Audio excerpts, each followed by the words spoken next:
our SilaKate, I can't say enough about what it can do, but it protects the leaf surface. And when David sprays in here, when he's got a disease or anything that he needs to perk these plants back up, we're going to have SilaKate, Vinatera, Carbos, and Immerse in that cocktail.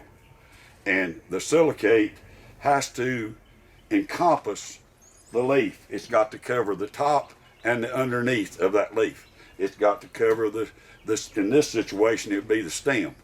In the field, it would be the stalk. But if we can cover that with a fine mist spray, then we've protected it, and it helps keep boring insects out of the stalk. David had some fields of rented land that had extremely high pHs. We put a little higher rate than normal of SilaKate on those farms, and he grew quality good tobacco. And I don't know of anything else that could do that. So we see a lot of benefit. We mix it in and out, but when we see a chemical injury or disease pressure, it's going to be in the overtop cocktail every time.